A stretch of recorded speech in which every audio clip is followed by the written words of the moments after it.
An kagurangnan mapa sa Indo. Asin sa imong espiritu. Pagbasa kan banal na ebanghelyo susug kisan Juan. Kamurawayan sa imo kagurangnan. Si Jesus nagsabi kini Nicodemo, daimo ipagngalas na sinabi ko sa imong, kay puhan na mamundag giraray. An duros minsan sa en minahuyop-huyop, an sinagiusiw kayan nadadangog mo. Alagaday mo aram kung sa inhali asin kung sa in maduman. Siring kaiyan ang nangyayari sa gabos na namundag sa espiritu. Si Nicodemo nagapot, paanong mangyayari iyan? Si Jesus nagsimbag, ika maestro sa Israel, day mo yan masasabutan? Totoong sinasabi ko sa imo, kami nagtataram kan samuyang naaraman. Kami nagsasabi kan samuyang naiiling. Asin day nindoy na ako ang samong sinasabi.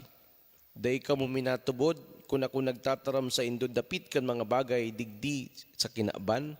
Paanong magtubod ka mo kung ako magtaram sa indo dapit kan mga bagay sa langit nun? Day ni nakasakat sa langit, kundi ang naghilig hali sa langit. An aki kan tawo, duman sa lantad. An alas initaas ni Moises, siring mananaki inintawo itaas. Tanganing ang gabos na magtubod sa iya, magkaigwanin buhay na daing kasagkoran.